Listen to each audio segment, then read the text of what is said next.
Hello friends, അപ്പോൾ നമ്മൾ ഇന്ന് എത്തിച്ചേർന്നിരിക്കുന്നത് നമ്മുടെ ട്രിവാൻഡ്രത്ത് തന്നെ ഏറ്റവും ഫേമസ് ആയിട്ടുള്ള പുഞ്ചക്കരി ഷാപ്പിലാണ്.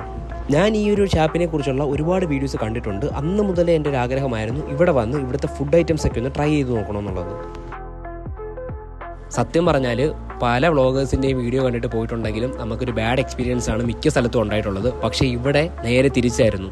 നമ്മൾ പ്രതീക്ഷിച്ചാലും ഒരുപാട് അടിപൊളിയായിരുന്നു ഇവിടുത്തെ ഒരു എക്സ്പീരിയൻസ് എന്ന് പറയുന്നത്. നമ്മൾ ഉച്ചയ്ക്ക് ഒരു 12:30 ഈ ഷാപ്പിൽ എത്തിയത്. അന്നേരം മുതലേ നല്ല ആൾക്കാരാണ് ഇവിടെ. പക്ഷേ അതുപോലെ തന്നെ അടിപൊളി ക്ലൈമറ്റും. ഏകദേശം ഒരു 10 മിനിറ്റോളം നമ്മൾ വെയിറ്റ് ചെയ്ത ശേഷമാണ് നമുക്ക് ഇരിക്കാൻ സീറ്റ് കിട്ടിയത്. അങ്ങനെ അറ്റ് ലാസ്റ്റ് ആ ഒരു വയലിനോട് ചേർന്നൊരു സീറ്റിലാണ് നമ്മൾ ചെന്നിരുന്നത്. സത്യം പറഞ്ഞാൽ സാധാരണ ഒരു കള്ളി ഷാപ്പിൽ പോകുമ്പോൾ നമുക്ക് കിട്ടുന്നൊരു ഫീലല്ല ഇവിടുന്ന് കിട്ടിയത്. കാരണം അത്രത്തോളം നീറ്റ് ആൻഡ് ക്ലീൻ ആയിരുന്നു. അതേപോലെ തന്നെ ആംബിയൻസ് എന്ന് വെച്ച് കഴിഞ്ഞാൽ ഒരു രക്ഷയുമില്ലാത്തൊരു ആംബിയൻസ് ആണ് നമുക്ക് ഇവിടുന്ന് കിട്ടിയത്. എയർപോർട്ടിൽ നിന്ന് വലിയ ദൂരം ഇല്ലാത്തത് കൊണ്ട് തന്നെ നമുക്ക് ഇവിടെ ഇരുന്നാൽ ഫ്ലൈറ്റ് ഇത്ര അടുത്ത് പോകുന്നതായിട്ട് കാണാൻ സാധിക്കും. അതേപോലെ തന്നെ സൺഡേ ഒക്കെ ആയതുകൊണ്ട് ഒരുപാട് ഫാമിലീസ് ഇവിടെ വന്ന് ഫുഡ് കഴിക്കുന്നുണ്ടെന്ന്. അങ്ങനെ ഞങ്ങൾ ഫുഡൊക്കെ ഓർഡർ ചെയ്തൊരു 10 മിനിറ്റ് കഴിഞ്ഞപ്പോഴത്തേന് ഫുഡും അതേപോലെ തന്നെ കള്ളും എല്ലാം എത്തി. ഈ കാണുന്ന ഇത്രയും വിഭവങ്ങളാണ് ഞങ്ങൾ ഓർഡർ ചെയ്തത്. ഒരു പ്ലേറ്റ് കക്ക റോസ്റ്റ്, പിന്നെ അതേപോലെ തന്നെ കപ്പ, അതേപോലെ ചോറ്, പിന്നെ അതിൻ്റെ കൂടെ ഒരു പോർക്ക് റോസ്റ്റ്, പിന്നെ 2 ഉപ്പിക്കള്ളും. ഇത് കൂടാതെ നിങ്ങൾക്ക് ഏത് തരത്തിലുള്ള മീനും പുറത്ത് അവൈലബിൾ ആയിരിക്കും. അത് നമ്മൾ അവിടെ ചെന്നിട്ട് ഇഷ്ടമുള്ള മീൻ പറഞ്ഞു കഴിഞ്ഞാൽ അവരതിനെ റോസ്റ്റ് ചെയ്തും അതേപോലെ തന്നെ കറിയാക്കിയൊക്കെ തരുന്നതായിരിക്കും. അതിനൊരു 10-15 മിനിറ്റ് നിങ്ങൾ വെയിറ്റ് ചെയ്യേണ്ടതായിട്ട് വരും. ഇവിടുത്തെ ഫുഡിൻ്റെ ക്വാളിറ്റിയെ പറ്റിയിട്ട് പിന്നെ ഒരുപാട് പറയേണ്ടതൊന്നുമില്ല. കാരണം ഈ ഒരു വീഡിയോയിൽ നിങ്ങൾ നോക്കുമെന്ന് അറിയാം, അത്രത്തോളം ക്വാളിറ്റി ഫുഡാണ് അവർ നമുക്ക് പ്രൊവൈഡ് ചെയ്യുന്നത്. സത്യം പറഞ്ഞു കഴിഞ്ഞാൽ നിങ്ങൾ ട്രിവാൻഡ്രം ഒക്കെ എക്സ്പ്ലോർ ചെയ്യാൻ വന്നിട്ട് നല്ലൊരു ഫുഡ് സ്പോട്ടാണ് ഉച്ചയ്ക്ക് നോക്കുന്നത് എന്നുണ്ടെങ്കിൽ നിങ്ങൾക്ക് വരാൻ പറ്റിയ ഏറ്റവും വൺ ഓഫ് ദ ബെസ്റ്റ് സ്പോട്ടാണ് ഈ ഒരു ഷാപ്പ്. കാരണം അത്രത്തോളം നല്ല ഫുഡാണ് ഇവർ പ്രൊവൈഡ് ചെയ്യുന്നത്. ഇനി നമ്മളിത് ടേസ്റ്റ് ചെയ്യാൻ പോവാണ്. കുറച്ച് കക്ക റോസ്റ്റും കുറച്ച് കപ്പയും ചോറും പോർക്ക് റോസ്റ്റും എല്ലാം കൂടെ ഒന്ന് കഴിച്ചു നോക്കി. എൻ്റെ മോനെ, അടിപൊളി ടേസ്റ്റ്. കൂടെ ഒരു ഗ്ലാസ് കള്ളും കൂടെ ആയപ്പം എന്താ രസം.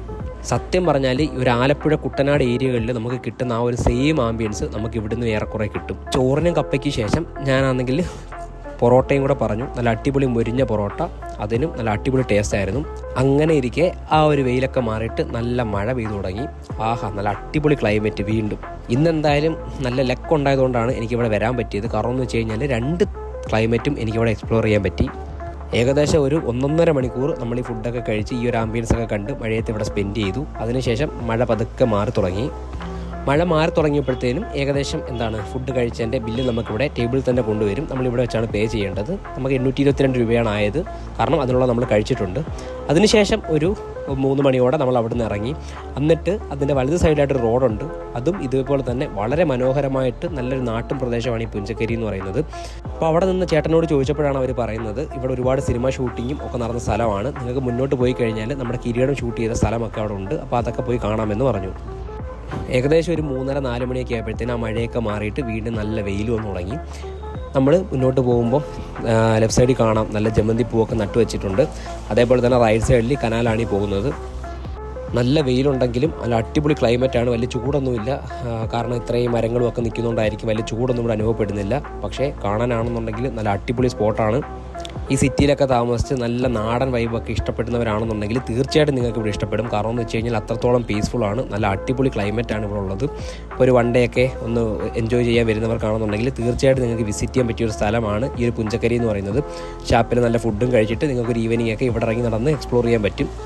അതിനുശേഷം മുന്നോട്ട് നടക്കുമ്പോൾ ഇങ്ങനൊരു സ്ഥലത്താണ് നമ്മൾ എത്തിയത്. ഇവിടേക്കാണെന്നുണ്ടെങ്കിൽ ഈവനിങ് ഒരു 4 മണിക്കൊക്കെ ശേഷം നിങ്ങൾക്ക് വന്നിരുന്ന് സ്പെൻഡ് ചെയ്യാൻ പറ്റുന്നൊരു സ്ഥലമാണ്. ഈ പാലമൊക്കെ ആണെന്നുണ്ടെങ്കിൽ നിങ്ങൾ എല്ലാവരും ഇതിനു മുമ്പ് കണ്ടിട്ടുള്ളൊരു പാലമാണ്. നമ്മുടെ കിരീട സിനിമയുടെ ഷൂട്ടിംഗ് ഒക്കെ നടന്നത് ഈ ഒരു പാലത്തിലൊക്കെ വെച്ചാണ്. പഴയ ആ ഇടിഞ്ഞു പൊളിഞ്ഞ പാലമൊക്കെ മാറിയിട്ട് ഇപ്പോൾ ആ പാലമൊക്കെ നല്ല രീതിയിൽ നവീകരിച്ചൊക്കെ എടുത്തിട്ടുണ്ട്. എങ്കിലും ആ റോഡൊക്കെ ആണെന്നുണ്ടെങ്കിൽ ഏകദേശം അതേപോലെ തന്നെയാണ്. നമ്മുടെ ആ ലാലേട്ടൻ നടന്നു പോകുന്ന കണ്ണീർ പൂവിൻ്റെ കവളിത്തലോടിയ പാട്ടൊക്കെ പാടി നടന്നു പോകുന്ന ആ ഒരു സെയിം റോഡ് തന്നെയാണ് ഇപ്പോഴും ഉള്ളത്. അതും കഴിഞ്ഞ് നമ്മൾ മുന്നോട്ട് പോകുമ്പോൾ ഇതേപോലെ നല്ല അടിപൊളി മനോഹരമായ ഒരു പ്രദേശത്തോടാണ് നമ്മൾ എത്തുന്നത്. ഇവിടെ ആണെന്നുണ്ടെങ്കിൽ ഒരു സൈഡ് ഫുള്ള് കായലും മറ്റൊരു സൈഡ് ഫുള്ള് വയലുമാണുള്ളത്. ഇവിടെ അക്കരയിലോട്ടൊക്കെ നോക്കിക്കഴിഞ്ഞാൽ കുറേ പേര് അവിടെ നിന്ന് ചൂണ്ടയൊക്കെ ഇടുന്നുണ്ട്. ട്രിവാൻഡ്രത്ത് എനിക്ക് തോന്നുന്നില്ല ഇതേപോലെ മറ്റൊരു പ്രദേശം ഉണ്ടെന്ന്. കാരണം അത്രത്തോളം നല്ല ഒരു നാടൻ വൈബൊക്കെ കിട്ടുന്ന ഒരു പ്രദേശമാണ് ഇവിടെ.